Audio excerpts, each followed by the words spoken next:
जय हिंद दोस्तों, मेरा नाम है ऋषभ वर्मा। आप देख रहे हैं मेडिकल माइंड्स। आज हम रिवीजन करने वाले हैं एनसीईआरटी बायोलॉजी क्लास 11th का एक चैप्टर है बायोलॉजिकल क्लासिफिकेशन। नीट एग्जाम में यहाँ से बहुत सारे क्वेश्चन पूछे जाते हैं, कुछ कंफ्यूजिंग पॉइंट्स हैं, कुछ ट्रिक्स हैं जो कि इस वीडियो में आपको बताया जाएगा। इस वीडियो को आपको एक पॉडकास्ट की तरह सुनना है। अगर आपने एक बार भी चैप्टर रिवीजन किया है, मतलब कि एक बार भी आपने चैप्टर पढ़ा है, देन यहाँ से आप रिवीजन कर सकते हैं बहुत फास्ट तरीके से। अगर आपका टेस्ट होने वाला है या फिर नीट एग्ज़ाम में कुछ ही दिन बचे हुए हैं, देन आप यहाँ से रिवीजन कर सकते हैं, क्योंकि revision is the key of success. बिना रिवीजन के आपने सारे सिलेबस ख़त्म कर लिए, कवर कर लिए, फिर भी अगर रिवीजन नहीं किया देन सिलेक्शन नहीं होगा। सो बिना देरी किए स्टार्ट करते हैं वीडियो। आज का चैप्टर है बायोलॉजिकल क्लासिफिकेशन। चैप्टर की शुरुआत में हम देखते हैं कि लिविंग ऑर्गेनिज्म का क्लासिफिकेशन कैसे हुआ। तो लिविंग ऑर्गेनिज्म को क्लासिफिकेशन के लिए सबसे पहले कैरोलस लिनियस भाई साहब आए। इन्होंने टू किंगडम क्लासिफिकेशन दिया। बेसिस क्या था? बेसिस था इनका सेल वाल। अगर सेल वाल प्रेजेंट है तो प्लांट है, एब्सेंट है तो एनिमल है। अगर सेल वाल प्रेजेंट है, सेल वाल प्रेजेंट होता था फंगस में यानी कि फंजाई में, सभी प्लांट में तो सेल वाल होता ही है। उसके साथ साथ बैक्टीरिया में भी सेल वाल होता है। तो यानी कि बैक्टीरिया, फंजाई एंड सभी के सभी प्लांट किंगडम प्लांटी में रख दिए गए अकॉर्डिंग टू किंगडम क्लासिफिकेशन। उसके बाद प्लांटी के बाद एनिमेलिया दूसरा किंगडम था, एनिमेलिया।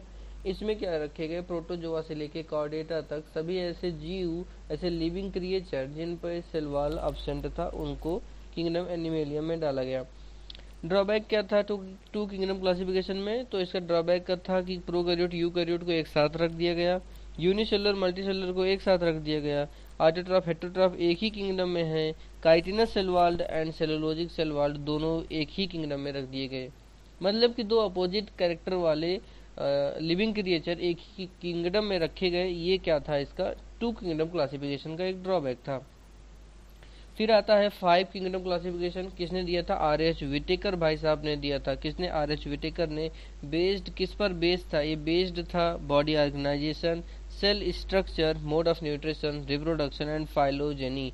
फाइलोजेनी जो कि क्या होता है? Evolutionary relationship of organism. तो इन चीज़ों पर बेस्ड था कौन? 5 किंगडम क्लासिफिकेशन।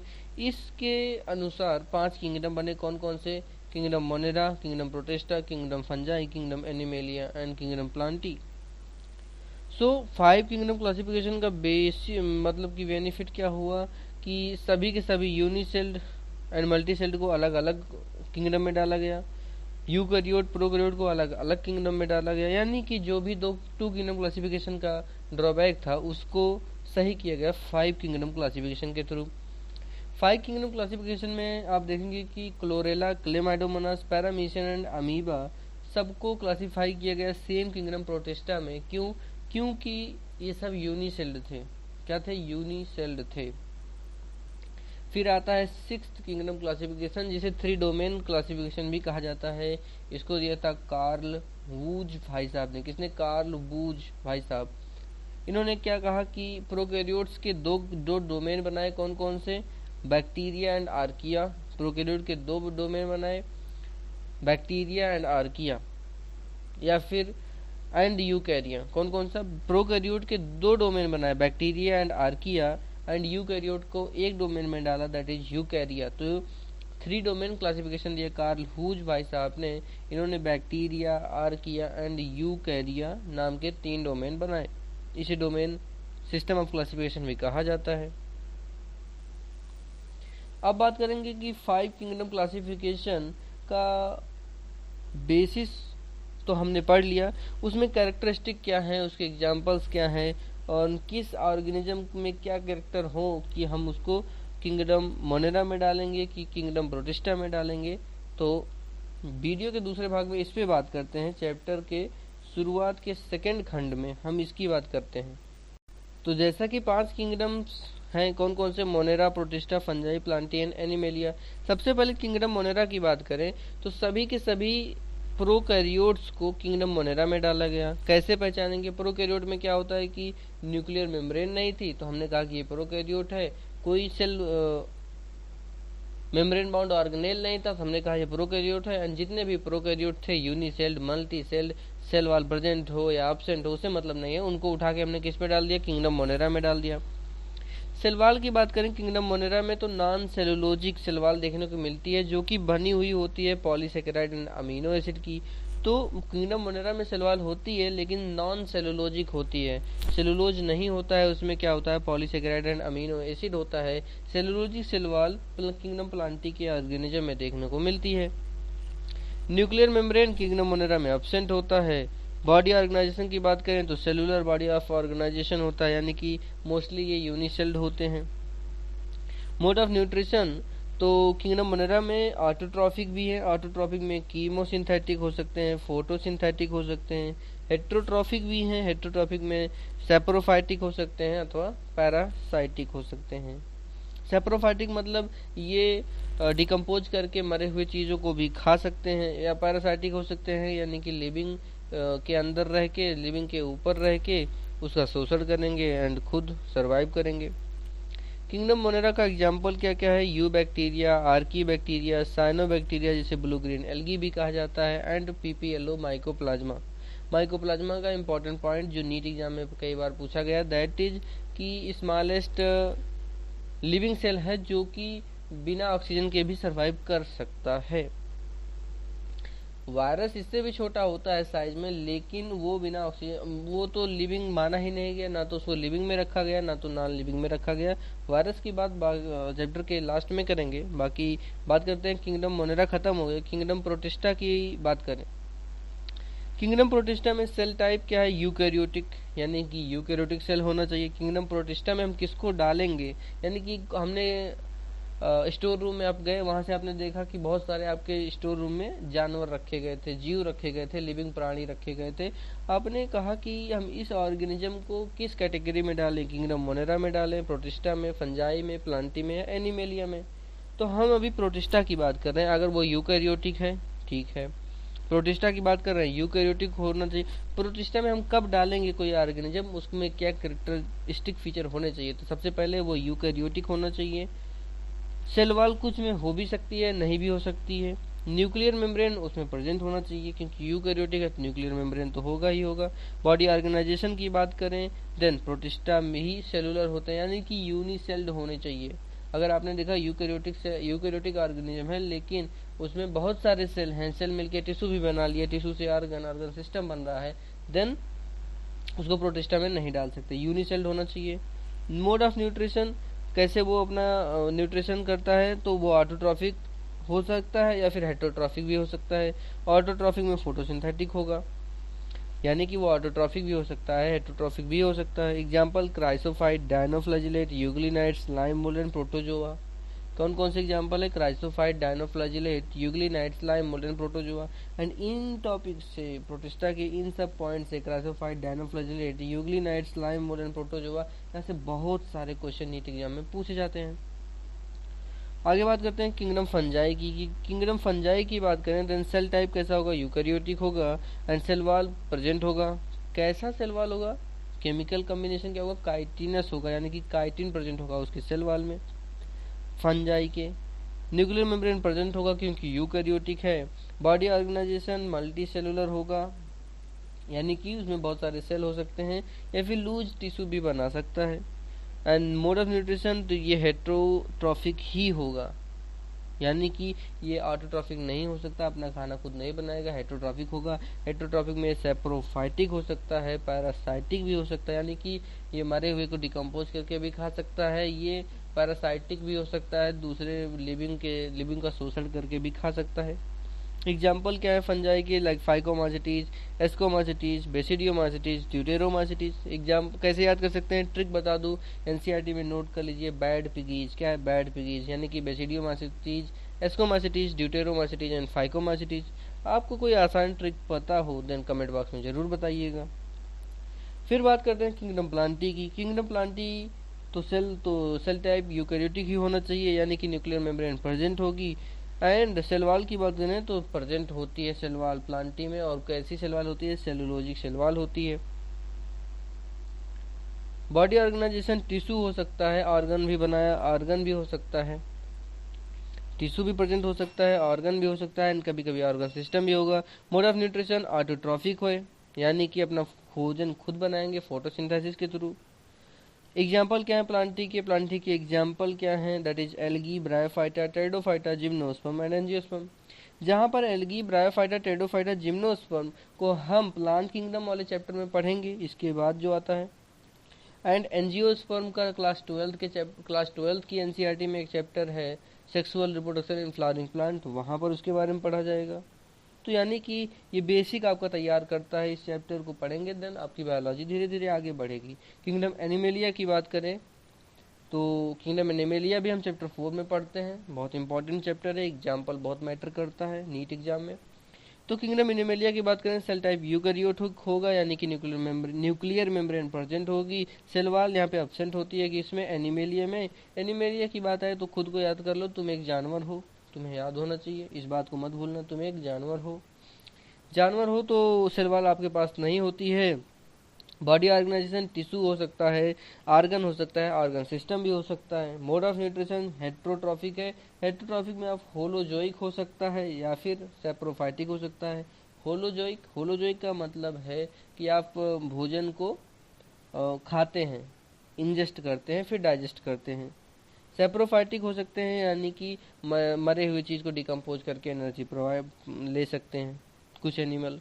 एग्जाम्पल्स सभी मल्टी सेलुलर एनिमल इसके एग्जाम्पल हैं, किसके? किंगडम एनिमेलिया के। सो यहाँ पे समाप्त होता है भाग 2, यानी कि पार्ट 2, जो कि चैप्टर का था कि 5 किंगडम क्लासिफिकेशन क्या है, kingdom Monera, Protista, fungi, Plantae and animalia. इसका हमने ब्रीफ डिस्क्रिप्शन दे दिया एंड एनसीईआरटी के सभी पॉइंट कवर हैं। अगर आपने एक बार भी चैप्टर रिवाइज किया है देन ये पॉडकास्ट आपके लिए रामबाण साबित होगा नीट एग्जाम के लिए। सो अभी आपको ब्रेक लेना हो तो आप थोड़ी देर ब्रेक ले सकते हैं, उसके बाद हम स्टार्ट करेंगे किंगडम मोनेरा, जिसे बैक्टीरिया भी कहा जाता है, उसके कैरेक्टरिस्टिक फीचर एंड एनसीईआरटी का हर एक पॉइंट। सो आई होप आप सभी लोगों ने ब्रेक ले लिया होगा एंड उस ब्रेक के दौरान आपने वीडियो शेयर भी कर दिया होगा अपने भाई बंधु के साथ। बात करते हैं किंगडम मोनेरा की, दैट इज बैक्टीरिया। हमने जो अभी बातें की इसके बारे में, इसे प्रोकैरियोट कहा जाता है, प्रोकैरियोट्स होते हैं एंड न्यूक्लियस इसमें एब्सेंट होता है, membrane bound cell organelle absent होते हैं, मोटाइल हो सकता है अथवा नॉन मोटाइल भी हो सकता है।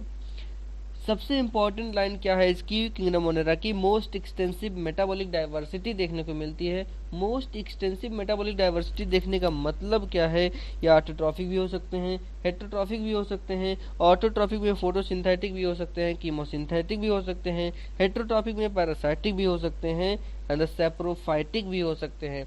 एंड ये मोस्टली बैक्टीरिया जो हेटेरोट्रॉफिक बैक्टीरिया होते हैं वो सेप्रोफाइटिक ही होते हैं। बात करते हैं किंगडम मोनेरा में जो ऑर्गेनिज्म है रिप्रोडक्शन कैसे करते हैं। तो अनफेवरेबल कंडीशन अगर है तो एंडोस्पोर का फॉर्मेशन करते हैं एंड अगर फेवरेबल कंडीशन है देन बाइनरी फ्यूजन करते हैं। एंड यहाँ पे नीट एग्जाम में क्वेश्चन पूछा गया था कि यहाँ पे डीएनए का रेप्लिकेशन कब होता है, तो यहाँ पे कोई सेल साइकिल नहीं चलती है, सेल का कोई फेज ऐसा नहीं आता है, तो आंसर गया था कि प्रायर टू फिजन, यानी कि फिजन के जस्ट पहले यहाँ पे डीएनए रेप्लिकेशन होता है। किसमें? बैक्टीरिया में, या फिर बोले तो किंगडम मोनेरा में।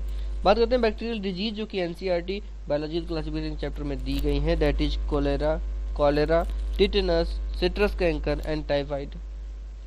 कॉलेरा का कॉजिंग एजेंट क्या है? विब्रियो कॉलेरी, टाइफाइड का सैल्मोनेला टाइफी, टिटेनस का Clostridium tetani and citrus canker का जेंथोमोनास सिट्री। एंड एक और important point that is cosmopolitan distribution होता है इनका, यानी कि हर जगह पाए जाते हैं, मैक्सिमम हैबिटेट डाइवर्सिटी होती है, यानी कि आपको साल्टी एरिया में मिल जाएंगे, यानी कि बहुत तो साल्टी एरिया वहाँ पे मिल जाएगी, हॉट थर्मल वेंट में मिल जाएगा, यानी कि गर्म पानी के झरनों में मिल जाएगा, पुराने से पुराने जगह एंड अच्छी से अच्छी जगह, मतलब कि हर जगह आपको ये मिल जाता है, यानी कि कॉस्मोपॉलिटन होते हैं, यानी कि हर जगह देखने को मिल जाते हैं। अभी आप जो बैठ के खुजली कर रहे हैं वहाँ भी बैक्टीरिया यानी कि किंगडम मोनेरा के कुछ जीव जंतु प्रेजेंट हैं, जिनको आप खुजा खुजा के मार रहे हैं और वो आपको मार रहे हैं। बहरहाल बात करते हैं अब इसके स्ट्रक्चर की। किंगडम मोनेरा यानी कि बैक्टीरिया, यानी कि बैक्टीरिया का स्ट्रक्चर कैसे होता है, क्या क्या उसमें पार्ट्स हो सकते हैं। Let's start the structure. तो किंगडम मोनेरा के सभी कैरेक्टरिस्टिक फीचर तो हमने बता दिए। अब हम बात करेंगे कि किंगडम मोनेरा यानी कि बैक्टीरिया, यानी कि बैक्टीरिया का एक जो सेल होता है, एक नॉर्मल उसका एक सेल जो है, एक नॉर्मल बैक्टीरिया जो है, उसका स्ट्रक्चर कैसे होता है, आप उसको देखते हैं तो वो कैसे दिखाई देता है। सबसे पहले अज्यूम कर लीजिए आपने एक माचिस की डिब्बी देखी होगी। माचिस की डिब्बी के ऊपर मान लो आपने एक बलून की कवर लगा दी है, तो वो बलून की कवर क्या है, ग्लाइकोकैलिक्स। सबसे पहले आप एक बैक्टीरिया को देखते हैं तो आपको दिखता है बाहर से ग्लाइकोकैलिक्स।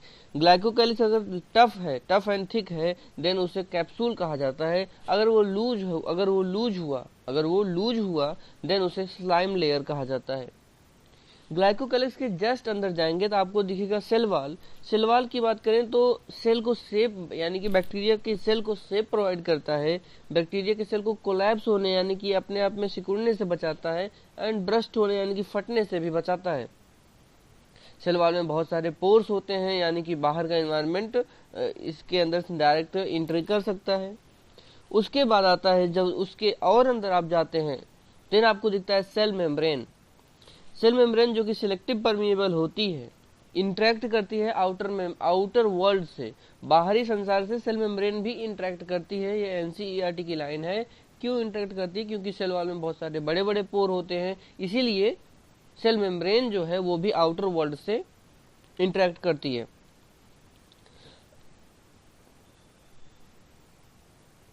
अब यही सेल मेम्ब्रेन अंदर की तरफ क्या बना लेती है, सेल मेम्ब्रेन की इनफोल्डिंग बना लेती है, यानी कि अंदर की तरफ ऐसे मुड़ाव हो जाता है। किस फॉर्मेट में? जैसे कि लैमिला, बेसिकल एंड ट्यूब्यूल के फॉर्मेट में। किसके? लैमिला, बेसिकल एंड ट्यूब्यूल के फॉर्म में। एंड यही सेल मेम्ब्रेन अपना स्ट्रक्चर जो है इनफोल्डिंग बना लेती है लैमिला, ट्यूब्यूल एंड बेसिकल के रूप में। इसी को कहा जाता है मीजोजोम। मीजोजोम बहुत इंपॉर्टेंट है, नीट एग्जाम में कई बार पूछा गया है। इंक्रीज क्या काम करता है? सरफेस एरिया बढ़ाता है, एंजाइमेटिक कंटेंट बढ़ाता है, help in cell wall formation, DNA replication, distribution, respiration and secretion. किसमें मदद नहीं करता है? आपको ये नहीं याद रखना कि किसमें मदद करता है। अगर आप ये याद कर लेंगे कि किसमें नहीं करता देन किसमें करता है आपको पता चल जाएगा। तो mesosome digestion and nitrogen fixation को छोड़ के लगभग सभी काम कर लेता है। याद क्या रखना है आपको? Mesosome digestion and nitrogen fixation को छोड़कर सभी के सभी काम लगभग कर लेता है। अब क्या हुआ, आपने टॉर्च लाया अपने घर से आपने टॉर्च लाया और बैक्टीरिया के सेल के अंदर घुस गए। सेल के अंदर जैसे आपने टॉर्च ऑन की तो आपको दिखता है साइटोप्लाज्म एकदम लिक्विड भरा हुआ है, जो कि मेम्ब्रेन बाउंड सेल ऑर्गेनेल उसमें एब्सेंट है। आपने क्या देखा? एक साइटोप्लाज्म है सेल के अंदर साइटोप्लाज्म यानी कि एक लिक्विड भरा हुआ है, जिसमें आपको एक भी मेम्ब्रेन बाउंड सेल ऑर्गेनेल नहीं दिखाई दे रहे हैं।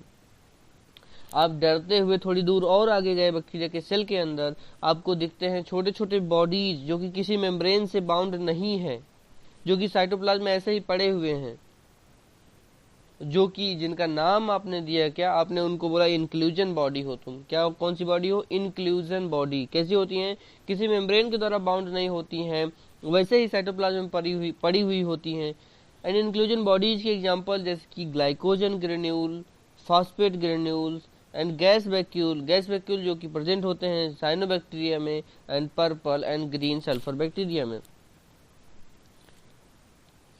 आपने इतना नोटिस किया, अपने नोटबुक में अपने नोट डाउन किया। उसके बाद आप आगे गए, टॉर्च और आगे लेके गए बैक्टीरिया के सेल के अंदर। आपने देखा कि एक बड़ा सा जीनोमिक अथवा क्रोमोसोमल डीएनए है, जो कि डबल स्टैंडर्ड है, सर्कुलर है, नेकेड है, यानी कि उस पर कोई न्यूक्लियर मेम्ब्रेन भी नहीं है, हिस्टोन प्रोटीन भी वहां पे एब्सेंट थी।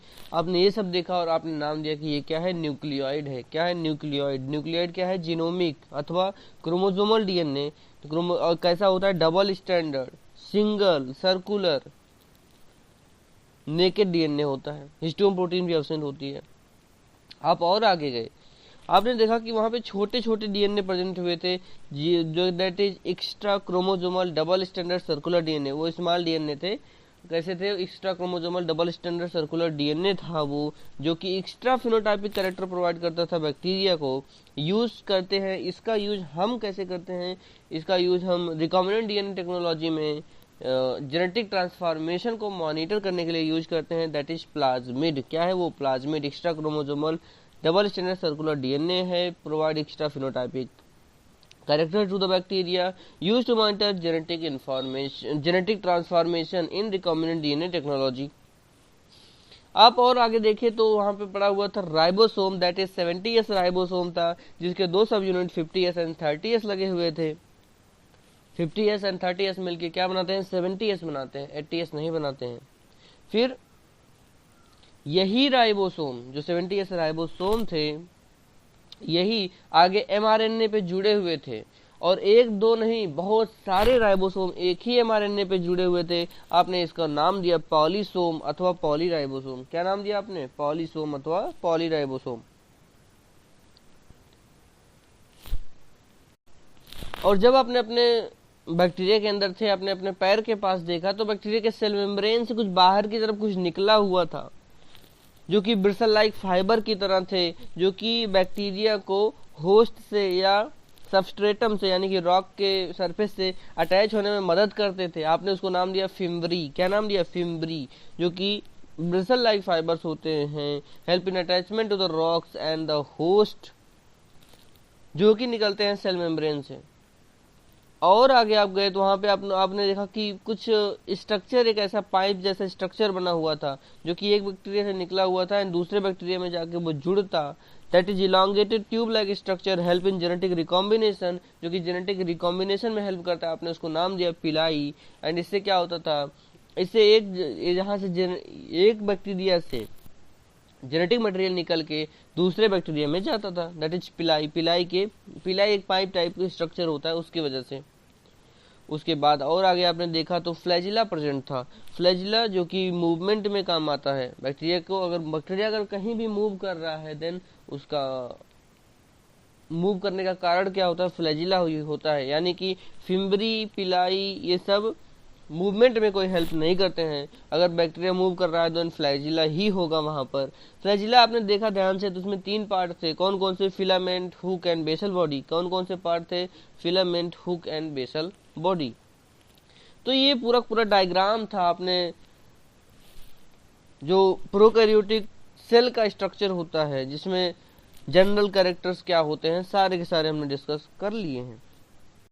अब हम इस प्रोकैरियोट यानी कि किंगडम मोनेरा के सेकेंड खंड की बात करते हैं, जिसमें हम साइनोबैक्टीरिया की बात करेंगे, that is blue green algae.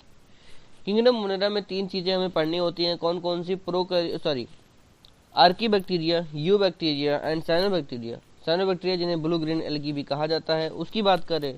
Then ये कहाँ पाई जाती हैं, फ्रेश वाटर में भी होंगी, टेरेस्ट्रियल वाटर में भी होंगी, मरीन वाटर में भी मिल जाती हैं।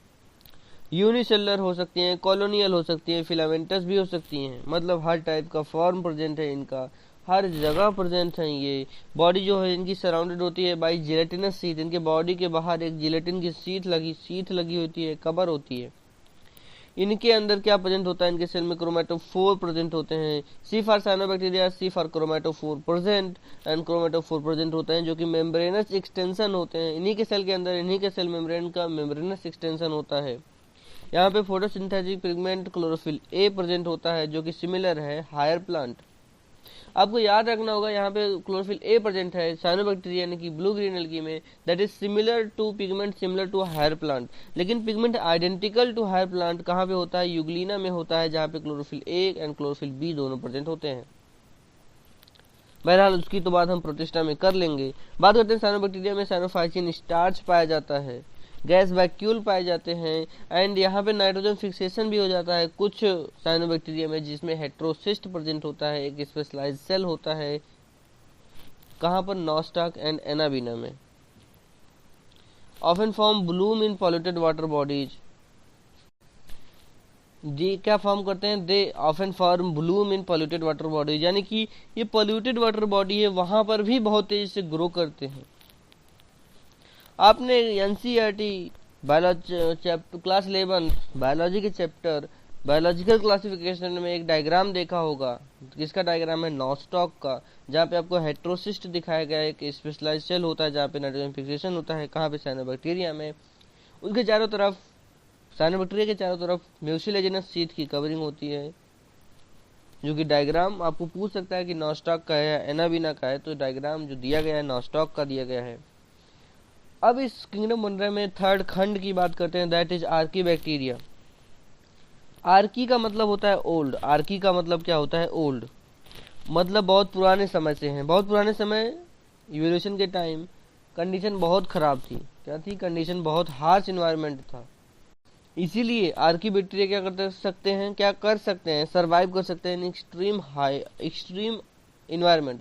ये बहुत एक्सट्रीम इन्वायरमेंट में सरवाइव कर सकते हैं, यानी कि बहुत बेकार इन्वायरमेंट में भी सर्वाइव कर सकते हैं। Different cell wall and cell membrane structure होता है देन अदर बैक्टीरिया।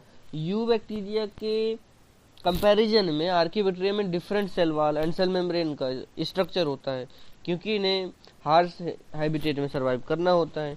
कुछ एग्जांपल्स क्या हैं? जैसे हेलोफाइल, जो कि एक्सट्रीमली साल्टी एरिया में पाए जाते हैं। मेथेनोजन, मेथेन प्रोड्यूसिंग होते हैं, जो कि रूमेन या फिर गट ऑफ कैटल में पाए जाते हैं। मार्सी एरिया में पाए जाते हैं एंड कैटल यार्ड में पाए जाते हैं।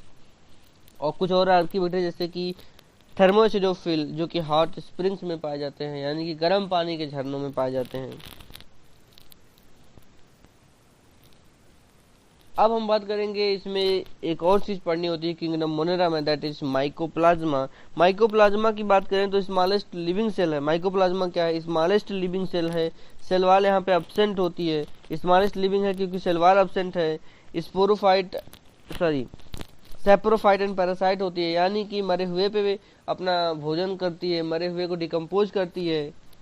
अथवा ये पैरासिटिक भी है, यानी कि लिविंग पे भी रह के अपना खाना खा सकती है। Can cause disease in animal, plant and human. ये प्लांट में भी एंड एनिमल में भी, दोनों में डिजीज करवाती है।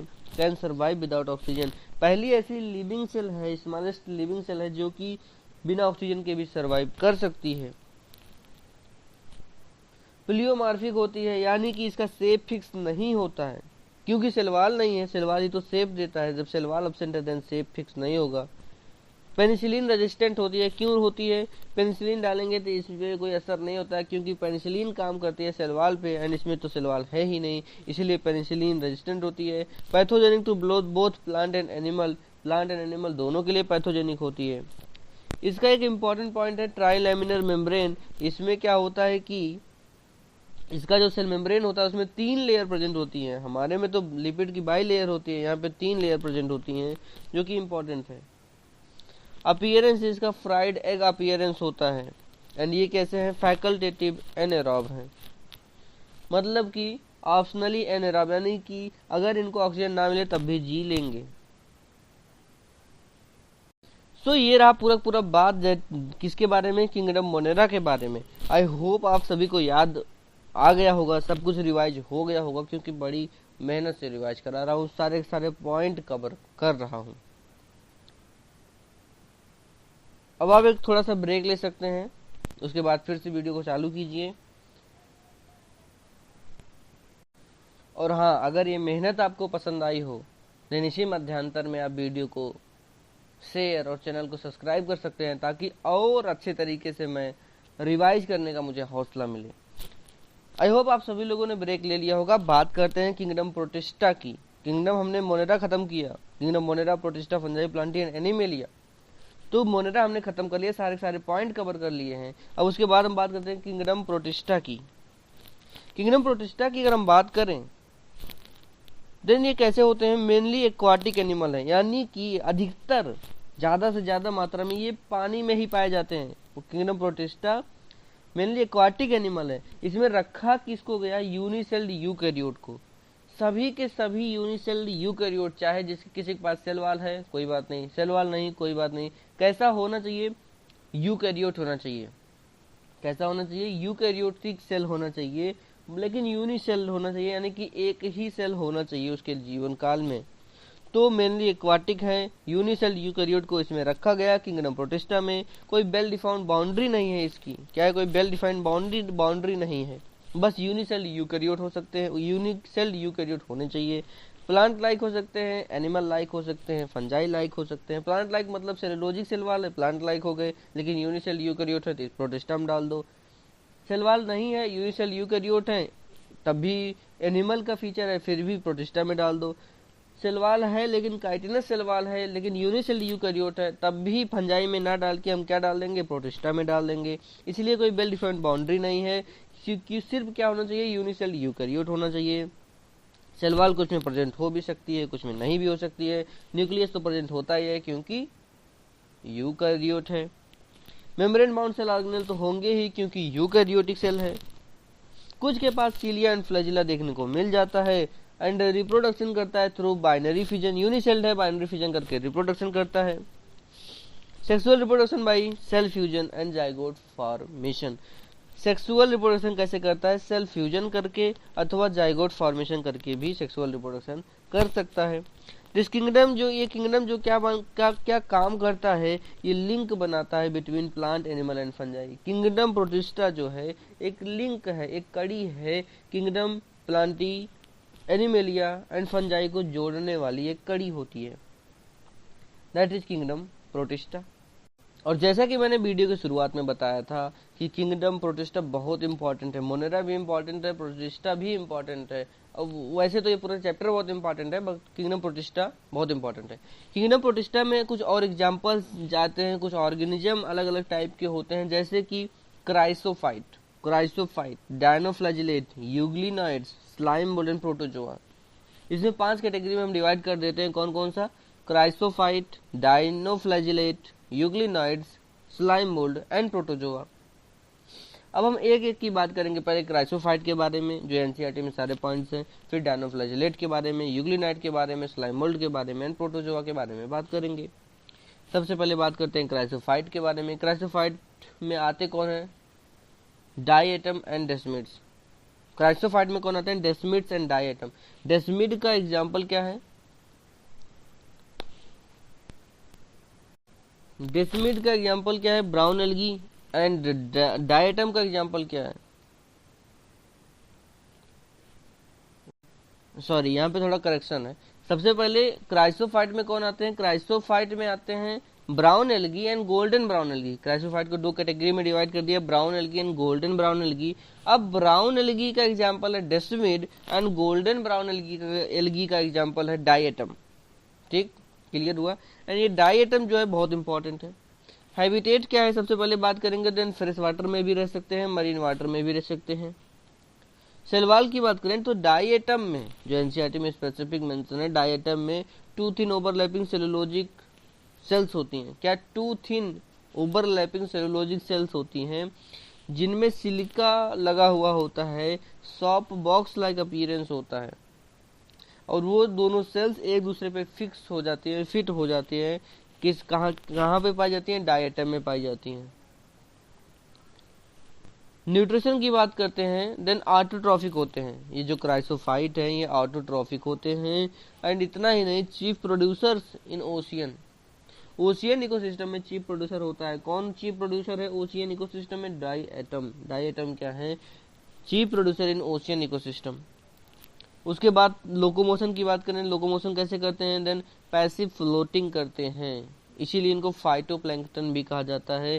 पैसिव फ्लोटिंग मूवमेंट दिखाते हैं। सीलिया फ्लैजिला एब्सेंट होता है, यानी कि पानी के साथ ऐसे बहते रहते हैं। स्पेशल पॉइंट जो है हमारे क्राइसोफाइट का, तो सेल वॉल इनका जो होता है इंडेस्ट्रक्टिबल होता है due to silica and form kieselguhr अथवा डायटमेशियस अर्थ। क्या बनाता है, ये कीजल गर बनाता है अथवा डायटमेशियस अर्थ बनाता है, जो कि इंडेस्ट्रक्टिबल होता है, ग्रिटी होता है। यहाँ इस यूज किया जाता है filtration of soil, stone polishing में, filtration of oil and syrup का फिल्ट्रेशन में यूज किया जाता है, यानी कि बहुत हाई टेम्परेचर ले जाते हैं इसका बर्तन बना के, एंड ये इंडेस्ट्रक्टिबल होता है, पिघलता नहीं है।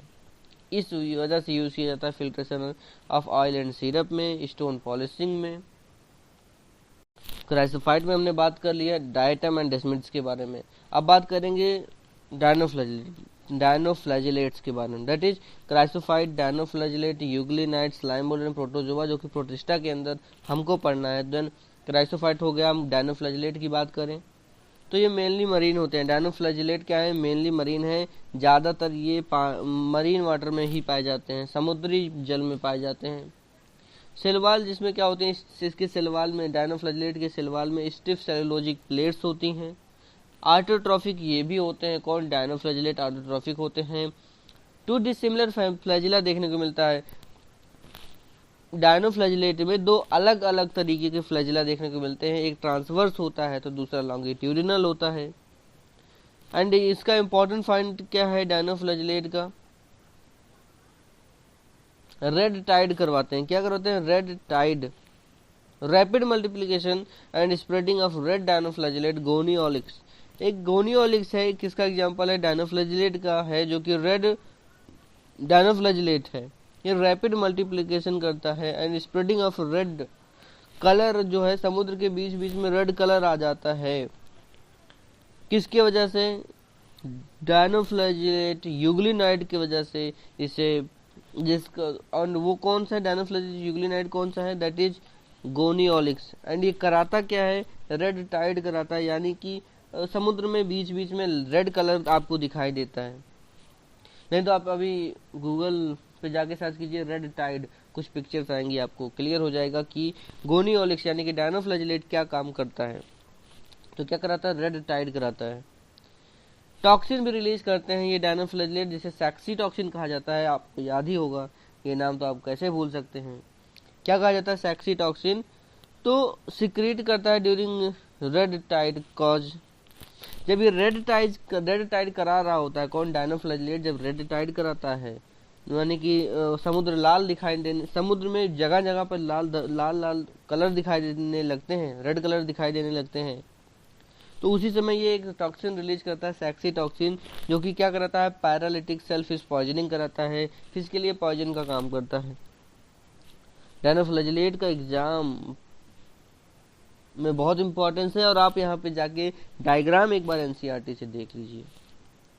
बात करते हैं डायनोफ्लैजिलेट के बाद यूग्लिनाइड की। जैसा कि हमने बताया, क्राइसोफाइट, डायनोफ्लैजिलेट, यूग्लिनाइड, स्लाइमुलन प्रोटोजोआ, इतनी स्टडी करनी है हमें किंगडम प्रोटिस्टा के अंदर। देन यूग्लिनाइड की बात करें तो स्टैग्नेंट अथवा फ्रेश वाटर में पाए जाते हैं, स्टैग्नेंट अथवा फ्रेश वाटर में पाए जाते हैं। पहले दो जो थे वो क्राइसोफाइट, फ्रेश, मरीन दोनों जगह पाए जाते थे। डायनोफ्लैजिलेट मरीन में पाए जाते थे मेनली। अब यूग्लिनाइड स्टैग्नेंट फ्रेश वाटर यानी कि रुका हुआ पानी में पाए जाते हैं। बरसात का पानी हुआ, पानी कहीं एकत्रित है तो वहां पे आपको यूग्लिनाइड देखने को मिलेंगे। सेलवाल की बात करें तो सेलवाल यूग्लिनाइड्स में एब्सेंट होती है। इंस्टीड ऑफ सेलवाल, सेलवाल की जगह पे यहाँ पे प्रोटेनेशियस पेलाइकल इज प्रेजेंट। सेलवाल की जगह पे यहाँ पे प्रोटेनेशियस पेलाइकल देखने को मिलती है यूग्लिनाइड्स में। एंड और क्या इंपॉर्टेंट पॉइंट है यूग्लिनाइड में इंपॉर्टेंट पॉइंट है कि यहाँ पे मिक्सोट्रोपिक न्यूट्रिशन देखने को मिलता है। कौन सा न्यूट्रिशन, मिक्सोट्रोपिक न्यूट्रिशन देखने को मिलता है। 2 अनइक्वल फ्लैजिला, 1 लॉन्ग एक्टिव होता है एंड 1 शार्ड इनएक्टिव होता है। यहाँ पे 2 अनइक्वल फ्लैजिला देखने को मिलते हैं यूग्लिनाइड्स में। एक लॉन्ग फ्लैजिला होता है जिसे टेंसिल फ्लैजिला कहा जाता है, एंड एक शॉर्ट फ्लैजिला होता है जो कि इनएक्टिव होता है। जब लाइट, यहाँ पे मिक्सोट्रोपिक न्यूट्रिशन है, इसका मतलब है कि जब लाइट प्रेजेंट है देन फोटोसिंथेटिक है। देन यूग्लिनाइड कैसे काम करते हैं, फोटोसिंथेसिस करके काम करते हैं, अपना फूड बनाते हैं, यानी कि ऑटोट्रॉफिक होते हैं in the presence of light. लेकिन जैसे ही लाइट एब्सेंट हुई यानी कि डिप्राइव्ड ऑफ सनलाइट, सनलाइट से हटा लिया हमने, देन प्रेडेट स्मॉल ऑर्गेनिज्म, यही यूग्लिनाइड जो कि फोटोसिंथेसिस कर सकते हैं, अगर सनलाइट ना मिले देन ये प्रेडेटर बन जाते हैं, स्मॉल ऑर्गेनिज्म को प्रेडेट करके खा जाते हैं। That is heterotrophic nutrition show करते हैं, यानी कि ये फोटोट्रॉफिक भी फोटोसिंथेसिस भी करते हैं, यानी कि ऑटोट्रॉफिक भी होते हैं, हेटेरोट्रॉफिक भी होते हैं। इसीलिए क्या कहा जाता है, मिक्सोट्रॉपिक न्यूट्रिशन देखने को मिलता है यूग्लिनाइड में।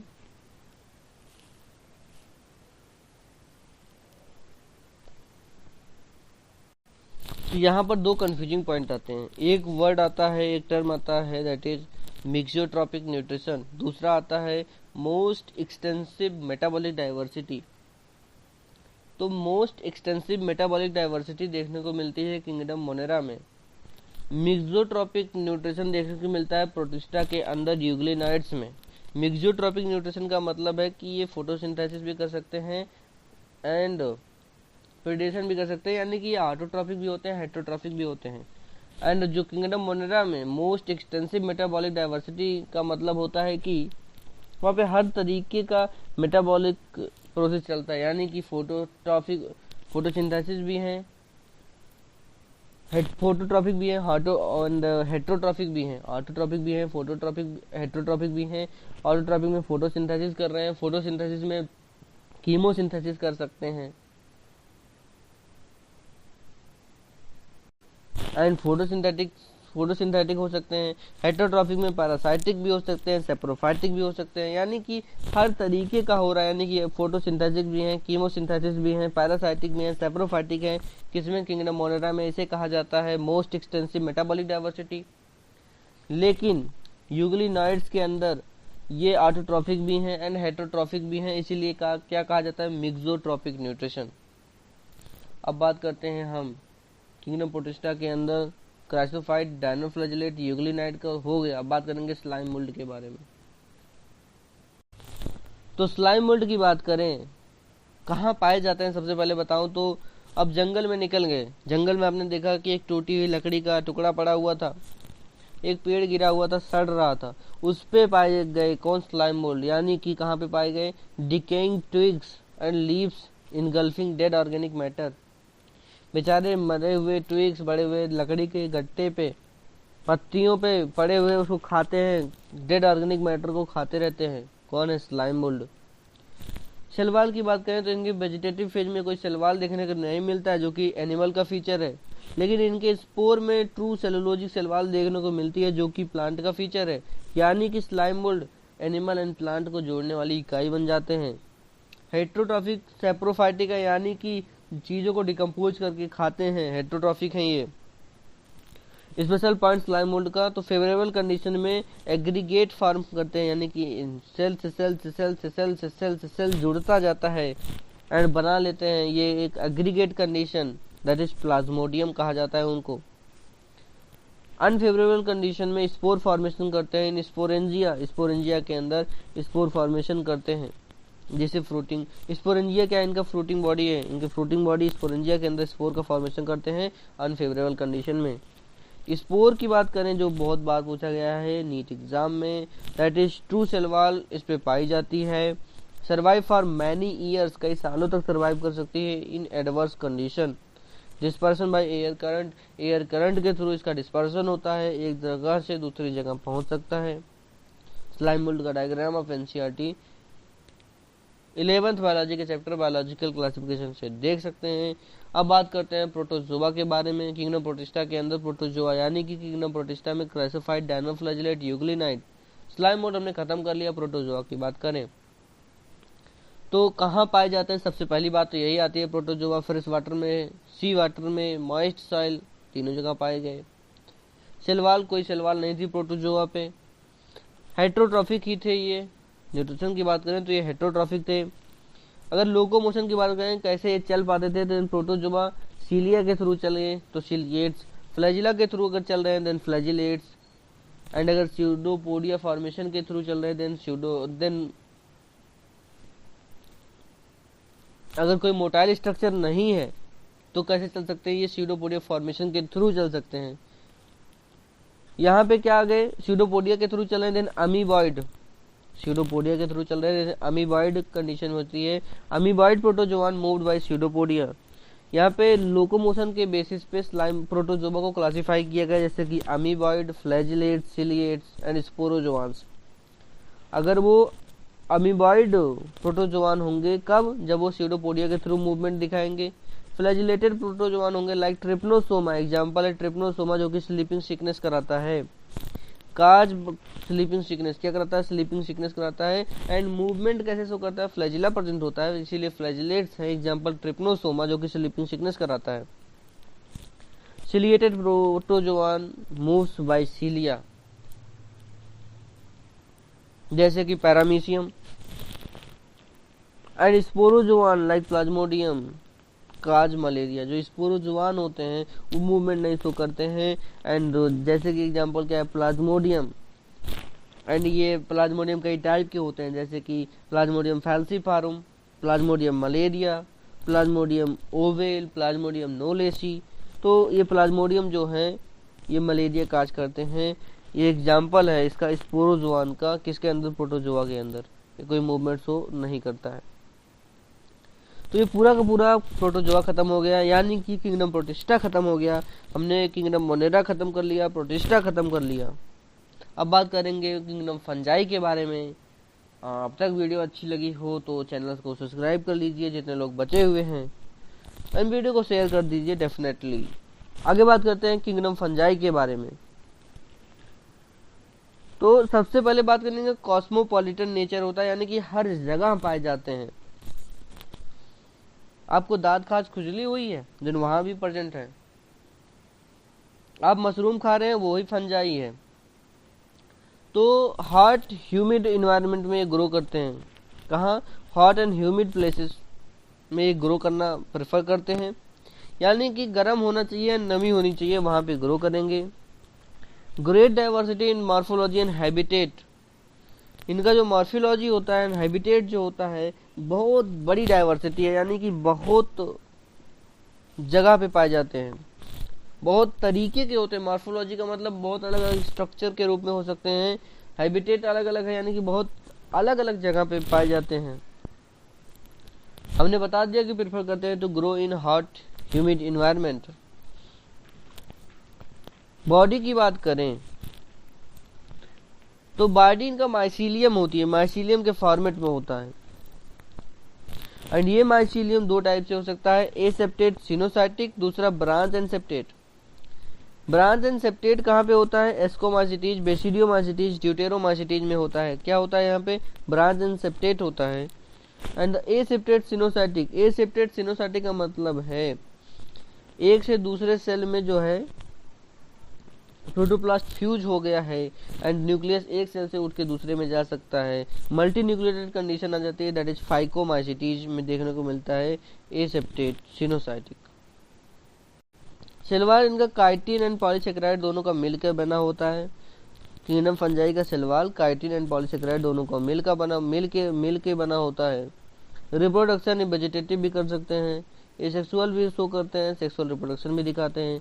वेजिटेटिव फ्रेगमेंटेशन के थ्रू कर सकते हैं, बडिंग एंड बाइनरी फिजन के थ्रू कर सकते हैं। किसमें? ईस्ट में। ईस्ट क्या करता है? बडिंग एंड बाइनरी फिजन होता है, फिजन करता है, एंड ये फ्रेगमेंटेशन भी कर सकते हैं वेजिटेटिव रिप्रोडक्शन के केस में। एसेक्सुअल रिप्रोडक्शन स्पोरेंजियो स्पोर बनाता है, जो कि एंडोजीनस होता है, यानी कि इसके अंदर ही बनता है स्पोरेंजियो स्पोर। एसेक्सुअल रिप्रोडक्शन इसके थ्रू, कोनिडियम के थ्रू एक्सेक्सुअल रिप्रोडक्शन हो जाता है। एक्सोजीनस स्पोर है जो कि एक्सोजीनसली फॉर्म होता है। सेक्सुअल रिप्रोडक्शन तीन टाइप से हो सकता है, आइसोगैमस, एनाइसोगैमस एंड यूगैमस। कौन कौन सा? Isogamous, anisogamous and यूगैमस।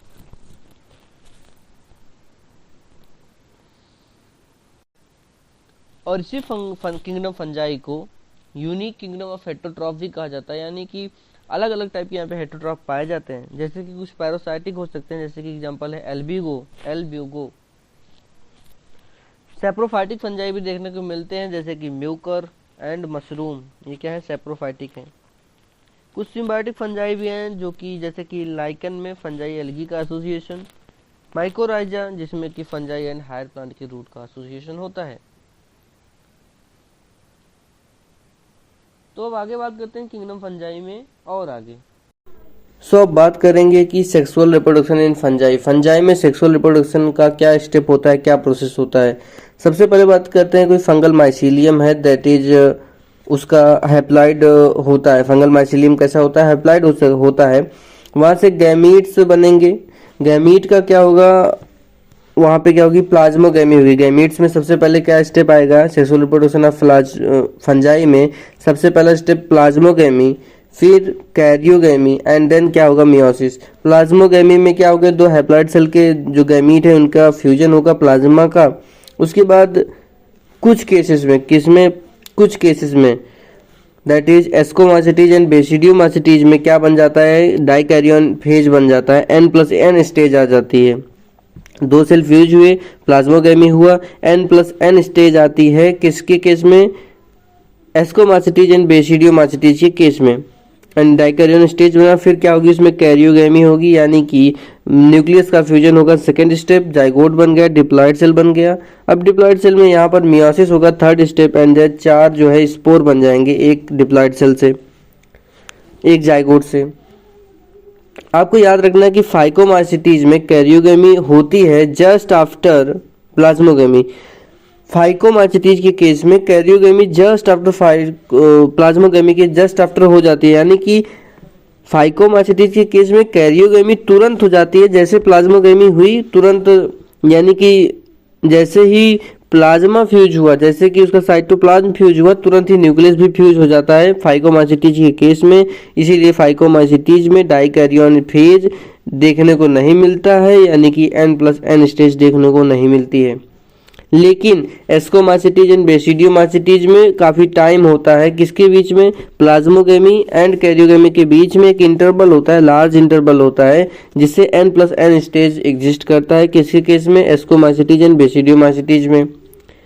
4 क्लासेस में फंजाई की कौन कौन सी, बैड पिगीज ट्रिक है, याद कर लीजिए, bad piggies, basidiomycetes, ascomycetes, deuteromycetes and phycomycetes. जिसमें बेसिडियोमाइसिटीज एस्कोमाइसिटीज में क्या देखने को मिलता है, डाइकैरियोफेज यानी कि N+N कंडीशन देखने को मिलती है।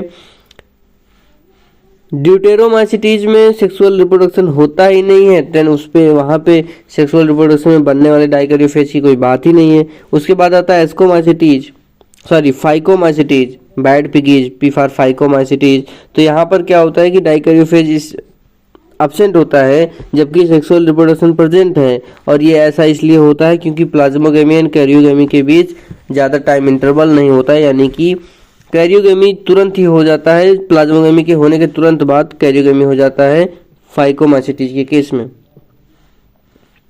अब बात करते हैं कुछ स्पोर की, तो कौन कौन से स्पोर हैं, जैसे कि ascospore, basidiospore, oospore and zygospore. ये 4 स्पोर क्या हैं, ये सेक्सुअल स्पोर हैं। बाकी जितने भी स्पोर आएंगे वो एसेक्सुअल होंगे। याद करना है, ट्रिक क्या है, ABOZ। क्या ट्रिक है, ABOZ।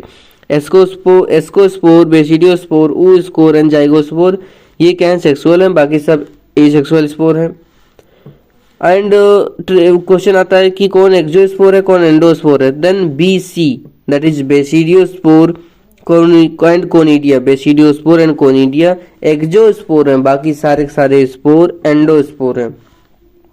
तो आपको ये पता होना चाहिए कौन सा स्पोर सेक्सुअल है, कौन एसेक्सुअल स्पोर है, कौन सा एक्सोस्पोर है, कौन एंडोस्पोर है। बात करते हैं फंजाई किंगडम। फंजाई में 4 क्लासेस होती हैं, कौन कौन सी, bad piggies, basidiomycetes, ascomycetes, deuteromycetes and phycomycetes. Deuteromycetes जो है फंजाई इम्परफेक्टी भी इसे कहा जाता है, क्यों, क्योंकि इसमें सेक्सुअल रिप्रोडक्शन अभी तक ढूंढा नहीं गया है। जैसे ही इसके किसी मेंबर में सेक्सुअल रिप्रोडक्शन पता चलता है, उसको रिस्पेक्टिव क्लास में शिफ्ट कर दिया जाता है, दैट इज उसको हम बेसिडियोमाइसिटीज में डाल सकते हैं, एस्कोमाइसिटीज में डाल सकते हैं, फाइकोमाइसिटीज में डाल सकते हैं। कहाँ से उठा के, ड्यूटेरोमाइसिटीज से। ठीक है, अब बात कर लेते हैं क्लासिफिकेशन ऑफ फंजाई। फंजाई का क्लासिफिकेशन कैसे किया जाता है, on the basis of mycelium, spore and fruiting body. किसके बेसिस पे, कि मॉर्फोलॉजी क्या है माइसीलियम की, एंड स्पोर किस टाइप का बनता है, यानी कि सेक्सुअल है, एसेक्सुअल है, एक्सो है, एंडो है, एंड फ्रूटिंग बॉडी कौन सी प्रेजेंट होती है। इन सब के बेसिस पे फंजाई का क्लासिफिकेशन किया जाता है। अब बात करते हैं, हमने देखा bad piggies, basidiomycetes, ascomycetes, deuteromycetes, phycomycetes, ये 4 क्लासेस होती हैं। कहाँ पर, किंगडम फंजाई में। सबसे पहले हैबिटेट की बात करें तो उससे पहले हम बात करें कि इनका क्या कॉमन नेम है, तो बैड पिगीज, बेसिडियोमाइसिटीज को क्लब फंजाई कहा जाता है, क्लब फंजाई। एस्कोमाइसिटीज को सैक फंजाई, एंड ड्यूटेरोमाइसिटीज को इम्परफेक्ट फंजाई, एंड फाइकोमाइसिटीज को एल्गल फंजाई भी कहा जाता है। अब बात करेंगे इनके हैबिटेट के बारे में।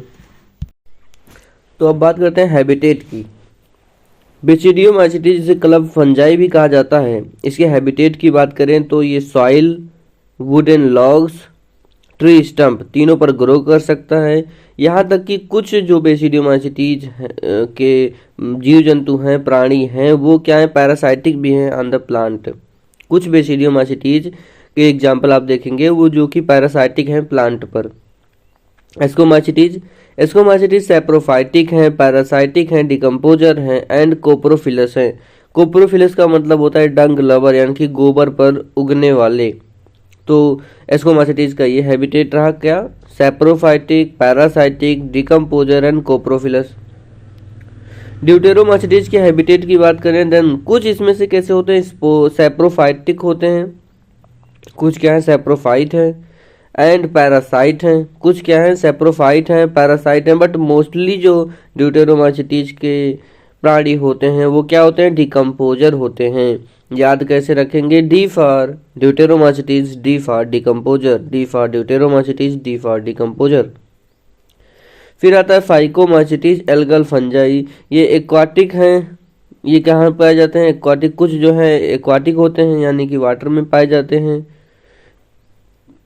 डिकेइंग वुड पर पाए जाते हैं, मॉइस्ट एंड डैम्प प्लेसेस पे पाए जाते हैं, एंड कुछ तो ऑब्लिगेट पैरासाइट हैं। क्या है, ऑब्लिगेट पैरासाइट, यानी कि स्ट्रिक्टली पैरासाइट से पैरासाइट के तरह ही जी सकते हैं, उसके अलावा जी नहीं सकते।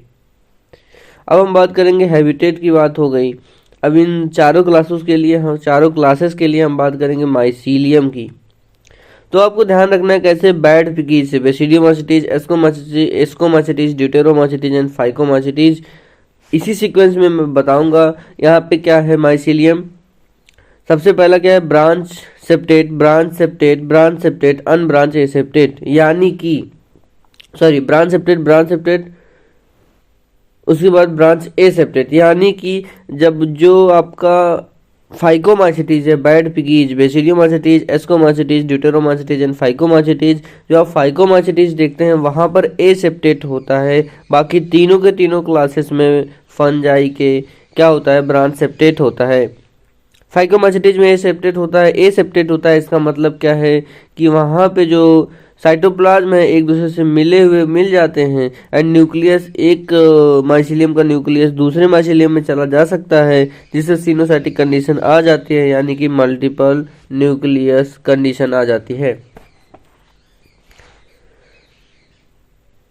एस्कोमास्टिस में एक इम्पॉर्टेंट चीज क्या है कि वैसे तो यहाँ पे ब्रांच सेप्टेट देखने को मिलता है माइसीलियम, लेकिन ईस्ट इसका एक एग्जाम्पल है एस्कोमास्टिस का, जो कि यूनिसेलुलर होता है, नॉन माइसीलियल होता है। एक्सेप्शन क्या है, ईस्ट, जो कि यूनिसेलुलर होता है, उसमें कोई बड़ी लंबी श्रृंखला नहीं होती है, वो हाइपे की बड़ी लंबी श्रृंखला नहीं होती है, वो नॉन माइसीलियल होता है, यूनिसेलुलर होता है। वेजिटेटिव रिप्रोडक्शन की बात करें, सभी के सभी में, चाहे बेसिडियोमास्टिस हो, एस्कोमास्टिस हो, ड्यूटेरोमास्टिस हो, फाइकोमास्टिस हो, सभी में वेजिटेटिव रिप्रोडक्शन फ्रेगमेंटेशन के थ्रू होता है। लेकिन एस्कोमास्टिस का एक एग्जांपल दैट इज ईस्ट, वहाँ पे फिजन एंड बडिंग देखने को मिलता है। वैसे एस्कोमास्टिस में भी फ्रेगमेंटेशन के थ्रू वेजिटेटिव रिप्रोडक्शन होता है, लेकिन उसका एक पर्टिकुलर एग्जाम्पल ईस्ट, वहाँ पर फिजन एंड बडिंग देखने को मिलता है वेजिटेटिव रिप्रोडक्शन में। फिर आता है एसेक्सुअल रिप्रोडक्शन की बात करें, देन सबसे पहले बैड बेसिडियोमास्टिस की बात करें, then usually asexual spore not form, basidiomycetes asexual spore ही नहीं बनाता, यूजुअली कोई एसेक्सुअल रिप्रोडक्शन होता ही नहीं बेसिडियोमास्टिस में। फिर आता है एस्कोमास्टिस में क्या देखने को मिलता है, कोनिडिया, जो कि एक्सोजीनस स्पोर होता है, मैंने आपको बता दिया है कौन कौन से एक्सोजीनस हैं, BC basidiospore and conidia exospore हैं। तो एस्कोमास्टिस में कोनिडियम बनता है एसेक्सुअल रिप्रोडक्शन के लिए। ड्यूटेरोमास्टिस में भी कोनिडियम बनता है, ड्यूटेरोमास्टिस में भी क्या बनता है, कोनिडियम बनता है। एंड फाइकोमास्टिस की बात करें, देन वहाँ पे एसेक्सुअल रिप्रोडक्शन कोनिडिया नहीं बनता है, वहाँ पे बनता है स्पोरेंजियोस्पोर। क्या बनता है, स्पोरेंजियोस्पोर, एंड जो कि अगर मोटाइल हुआ तो जू स्पोर, एंड नॉन मोटाइल हुआ तो एप्लानोस्पोर। क्या हुआ, मोटाइल अगर हुआ तो जू स्पोर बोलते हैं, नॉन मोटाइल हुआ तो एप्लानोस्पोर बोलते हैं, एंड कॉमनली स्पोरेंजियोस्पोर बोलते हैं। यहाँ पे याद रखना है जू स्पोर सेक्सुअल स्पोर नहीं है, एसेक्सुअल स्पोर है। एक होता है जाइगोस्पोर, वो सेक्सुअल स्पोर होता है, यहाँ पे जू स्पोर सेक्सुअल स्पोर नहीं होता है।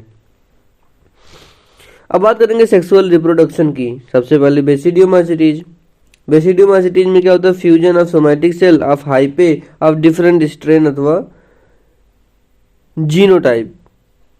बेसिडियोमास्टिस में सेक्सुअल रिप्रोडक्शन कैसे होता है कि सोमैटिक सेल ऑफ हाइपा होता है, फंजाई का, उसका सोमेटिक सेल आपस में फ्यूज होता है, लेकिन जो सेल फ्यूज होता है वो डिफरेंट स्ट्रेन का होता है। क्या होता है? डिफरेंट स्ट्रेन अथवा डिफरेंट जीनोटाइप का होता है। एस्कोमाइसीटीज की बात करें, देन फ्यूजन होता है किसका? सोमेटिक सेल का अथवा गैमीटेंजिया का। एस्कोमाइसीटीज में सेक्सुअल रिप्रोडक्शन के लिए सोमेटिक सेल अथवा गैमीटेंजिया का फ्यूजन होता है। बैड बेसिडियोमाइसीटीज हो गया, एस्कोमाइसीटीज हो गया। ड्यूटेरोमाइसीटीज में सेक्सुअल रिप्रोडक्शन होता नहीं है, इसीलिए तो इसको इम्परफेक्ट फंजाई कहा जाता है।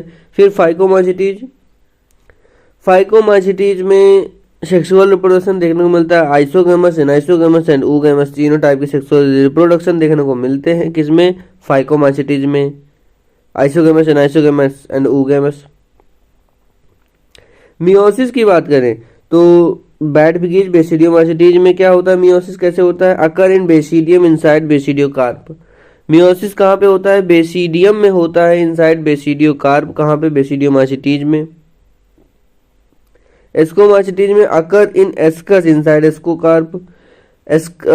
एस्कोमाइसीटीज में मियोसिस कहाँ पे होता है? एस्कस में होता है, इनसाइड एस्कोकार्प। एंड फाइकोमाइसीटीज में मियोसिस जाइगोस्पोर एंड oospore में होता है। कहाँ होता है मियोसिस? जाइगोस्पोर एंड oospore में मियोसिस होता है। ड्यूटेरोमाइसीटीज में मैंने बताया कि वहाँ पे सेक्सुअल रिप्रोडक्शन नहीं है, तो वहाँ पे मियोसिस की भी कोई चर्चा नहीं करेंगे। अच्छा, ड्यूटेरोमाइसीटीज का इंपॉर्टेंट पॉइंट भी आपको बता देता हूँ कि sexual reproduction is not discovered yet, अभी तक उसमें सेक्सुअल रिप्रोडक्शन नहीं खोजा गया है, या फिर एब्सेंट है, या फिर हम लोग अभी ढूंढ नहीं पाए हैं। When sexual stage is known, then move to ascomacytes अथवा बेसिडियोमाइसीटीज। जैसे ही इसके सेक्सुअल मूड ऑफ रिप्रोडक्शन के बारे में पता चलता है, रिसर्च से पता चलता है, देन यहाँ के एग्जाम्पल को उठा के हम बेसिडियोमाइसीटीज या एस्कोमाइसीटीज में डाल देते हैं। सेक्सुअल स्पोर की बात करते हैं, देन बेसिडियोमाइसीटीज में बेसिडियोस्पोर होता है। हैप्लॉइड स्पोर है तो हैप्लॉइड होगा बेसिडियोस्पोर, जो कि मैंने बताया था BC basidiospore and conidia exospore है। देन बेसिडियोस्पोर क्या है? एक्सोजीनस है। फिर एस्कोमाइसीटीज की बात करें, एस्कोस्पोर जो कि हैप्लॉइड होता है, बट ये क्या होता है? एंडोजीनस होता है। एस्कोस्पोर हैप्लॉइड होता है, एंडोजीनस होता है। फाइकोमाइसीटीज में जाइगोस्पोर बनता है, डिप्लॉइड होता है। फाइकोमाइसीटीज में जो जाइगोस्पोर बनता है वो डिप्लॉइड होता है, एंड oospore बनता है। जाइगोस्पोर एंड oospore का फॉर्मेशन होता है, जो दोनों के दोनों डिप्लॉइड होते हैं। जाइगोस्पोर सेक्सुअल स्पोर है, जबकि जूस्पोर ए सेक्सुअल स्पोर है। यहाँ पे आपको बहुत कंफ्यूजन होती होगी, इसको नोट डाउन कर लीजिए एंड याद करते रहिए। डायग्राम एक बार आप देखेंगे NCERT 11th biological classification chapter में फंजाई के अंडर, तो आपको दिखेगा बेसिडियोमाइसीटीज का एक डायग्राम बना हुआ अगेरिकस, दैट इज मशरूम का। एस्कोमाइसीटीज का एग्जांपल डायग्राम बना हुआ एस्परजिलस का। एस्कोमाइसीटीज का किसका बना हुआ है? एस्परजिलस का। एंड फाइकोमाइसीटीज एल्गल फंजाई का एग्जांपल है म्यूकर।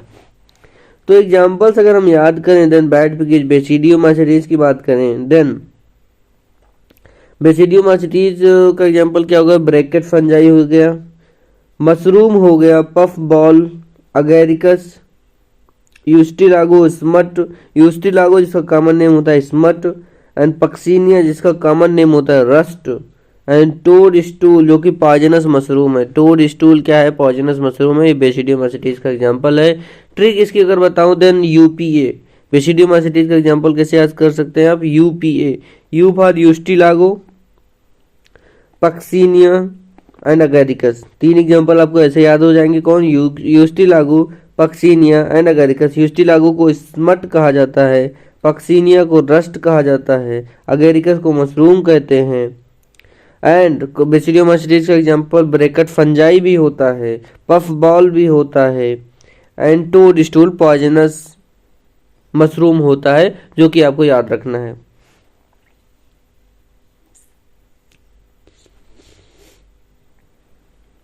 एस्कोमाइसीटीज की एग्जांपल की बात करें, एस्कोमाइसीटीज का एग्जांपल है एस्परजिलस, क्लैबिसेप्स, न्यूरोस्पोरा। न्यूरोस्पोरा का इंपॉर्टेंट पॉइंट है कि ये बायोकेमिकल एंड जेनेटिक ऑर्गन में बहुत यूज आता है।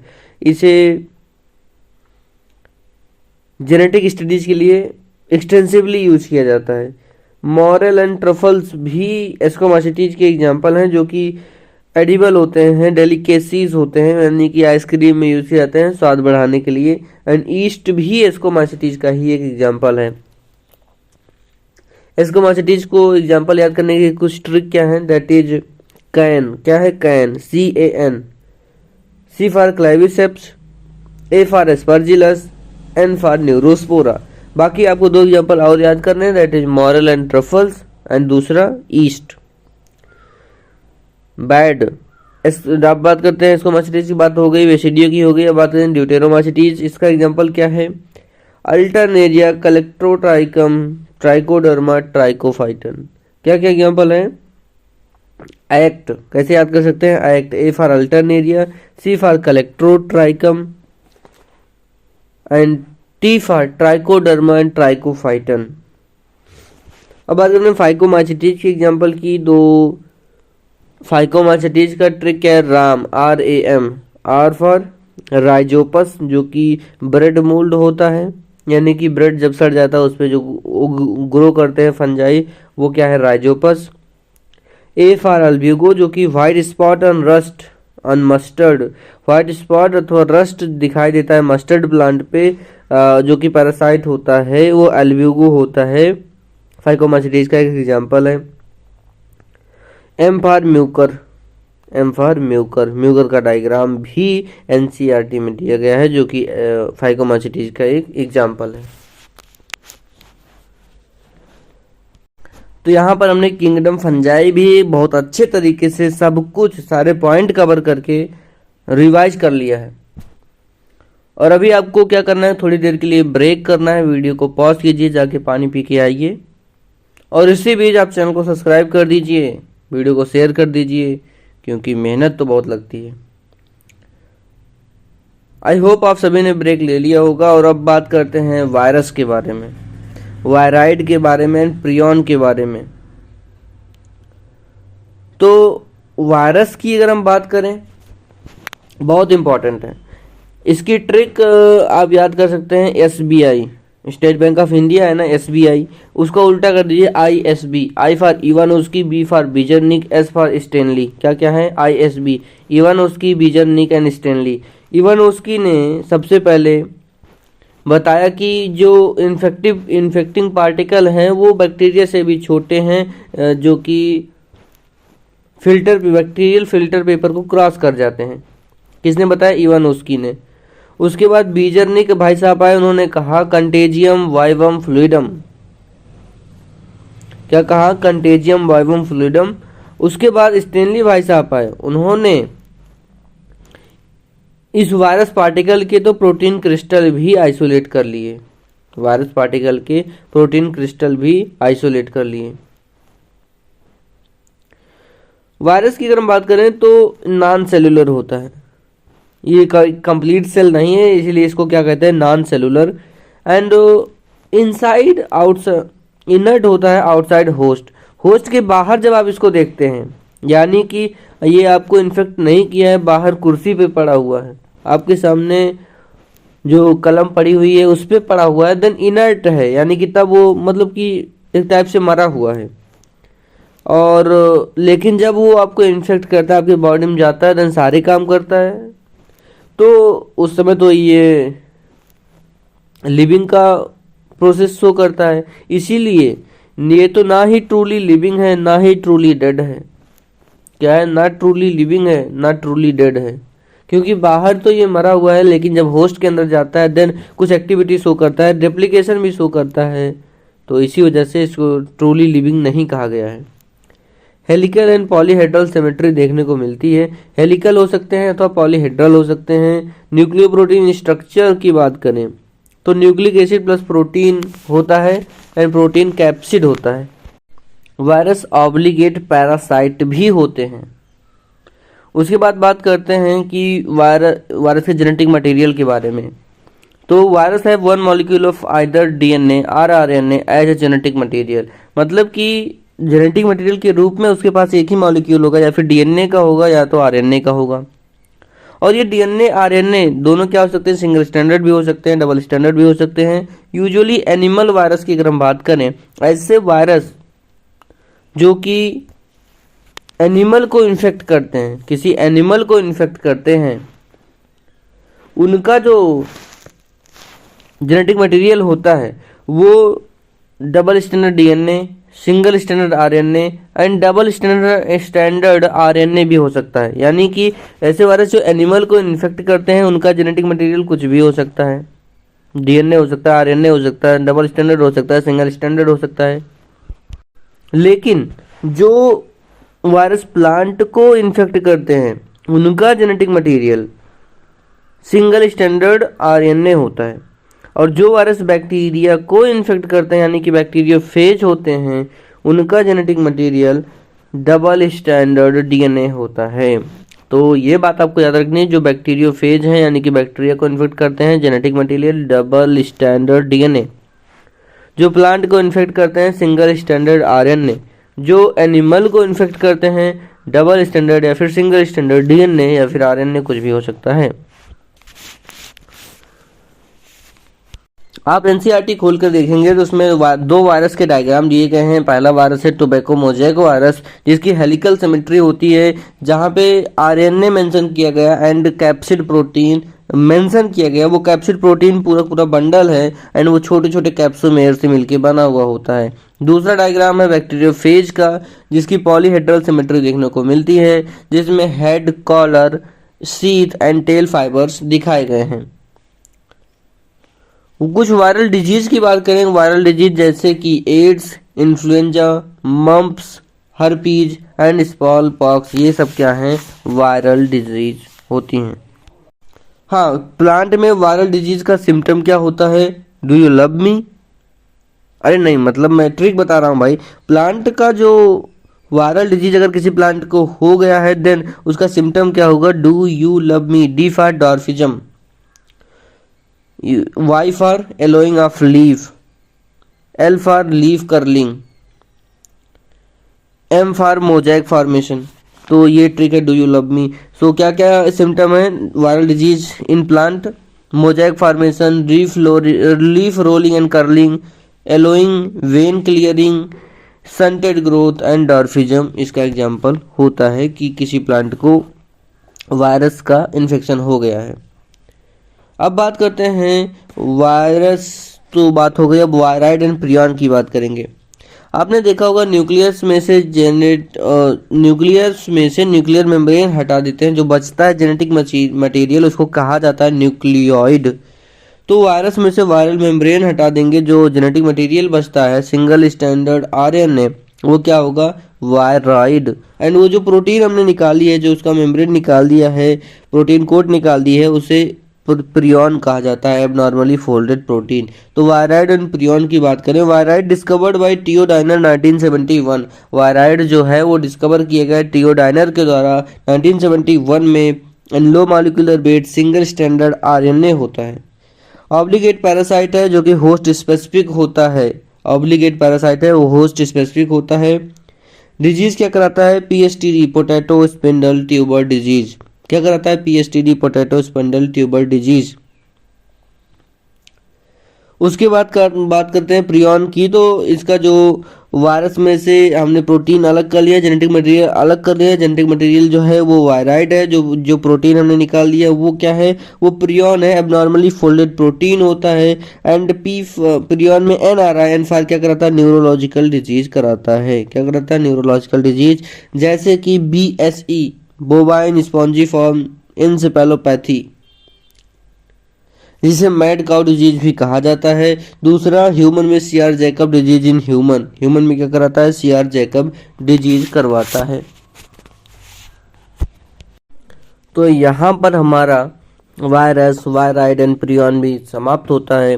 हमने पूरा फास्ट रिवीजन कर लिया है। उसके बाद थोड़ा छोटा पॉइंट है लाइकन, एल्गी एंड फंजाई के बारे में। लाइकन की बात करें तो एल्गी एंड फंजाई का म्यूचुअलिज्म लाइकन कहलाता है। एल्गी दैट इज फाइकोबायोंट होती है, जो कि फूड प्रोवाइड करती है। एंड फंजाई कंपोनेंट माइकोबायोंट होता है, provide shelter and absorption of water and mineral. Lichen की बात करें, lichen are used as pollution indicator, they do not grow in polluted environment. Lichen को पॉल्यूशन इंडिकेटर की तरह यूज किया जाता है, क्यों? क्योंकि ये पॉल्यूटेड इन्वायरमेंट में ग्रो नहीं करते हैं, यानी कि ये जहाँ ग्रो नहीं करेंगे वहाँ पे पोल्यूशन होगा। तो इस तरह से हमने पूरे के पूरे बायोलॉजिकल क्लासिफिकेशन चैप्टर का अच्छे तरीके से हर एक पॉइंट कवर करते हुए एनसीईआरटी का नीट एग्जाम के रिगार्डिंग कवर कर लिया है।